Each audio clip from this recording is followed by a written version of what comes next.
Hey FHN, welcome back to another episode of Night TV Extended Cut. As always, I'm your host Nathan Smith, and in today's show, we have an exclusive interview with your beloved FHN English teacher, Mrs. Johnson, as well as your regular announcements. Grab a snack and get comfortable because you're watching the Night TV Extended Cut.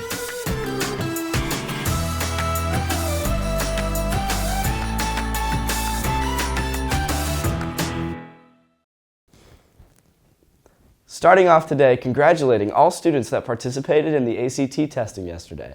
We hope you all studied and worked hard. Remember that scores will be released in 3 to 8 weeks, and to make sure to make a My ACT account in order to receive your scores as soon as possible. Continuing on, the FHN Knights football program invites any and all interested in playing football next season to show up for morning weights and conditioning. If you're interested, speak with coaches Crawford or Goodsell or any current football player for more details. Victory on the field starts right here in the weight room, so we hope to see many of you there. Good luck to all FHN publication staffers and editors as they travel to compete at the Nationals Convention in Seattle.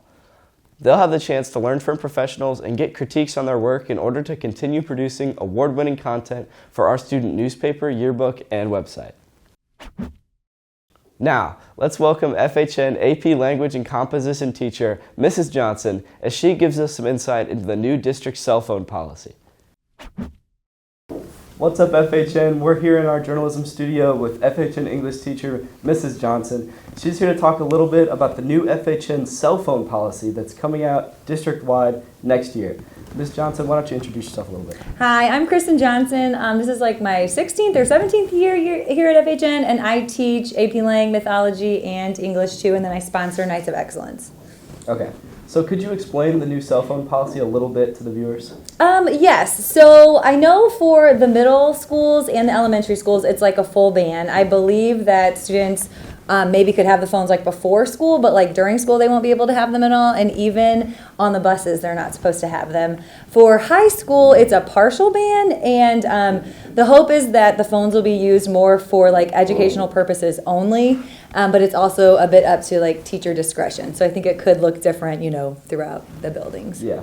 And then at the high school level, do you foresee there being a lot of like pushback from students next year? I think it'll be interesting. Part of me wonders if this is like the beginning of rolling into like a fuller ban, in years to come. Mm-hmm. I think that all I can say is like I've never had a conversation with a student who was like, yeah, I'm so glad I have a cell phone all the time. I'm so glad I can check it all the time. So I think it will be curious to just see what the students say. I do think there will be pushback at times. I've just noticed like my younger students have a little bit harder time with like disconnecting than my juniors and seniors. Usually they're kind of like, okay, I know I should just put it to the side. So I think as kids mature, they get a little more reflective about it. But yes, ultimately, I do think there could be student pushback. Yeah. And then, do you think that all teachers are going to enforce this policy, or do you think there's going to be a little bit of leeway? I think there will probably be leeway. Like this year, I did really try in my sophomore classes to like have no cell phones, but it just became something that took up so much of my time, to be honest, that I could even tell that I was like kind of almost getting exhausted telling kids. And admin has always been super supportive of what I needed as a teacher or what I chose to enforce in my classroom. But I do think teachers probably have different opinions on it too. I will say I feel like if we could truly disconnect, it would be so beneficial for the academics and the learning, but I just don't know if we're there yet. Like I think you almost need to take baby steps to get to that point. Yeah. And then obviously like in today's world we all have cell phones. So do you think that if one day all the students could never have their phones at school, if that's where we're moving towards, do you think certain students would like be able to learn to live without it, or do you think it's so inherently connected to us nowadays? I think that they could eventually learn. I have heard even when like a one classroom tries to go cell phone free, it is like 2 or 3 weeks of just not fun, whether it's the students or the parents.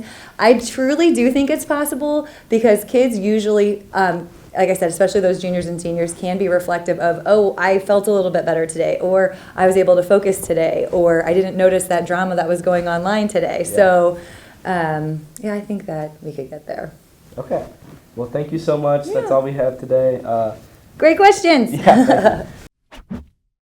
Thank you so much for coming on, Ms. Johnson. We're eager to see how the new changes can make a positive effect on classrooms. But that just about wraps up today's episode. Thanks so much for tuning in. Be sure to follow all our socials at FHNtoday and at FHN Game Day, and have a great rest of your day, FHN.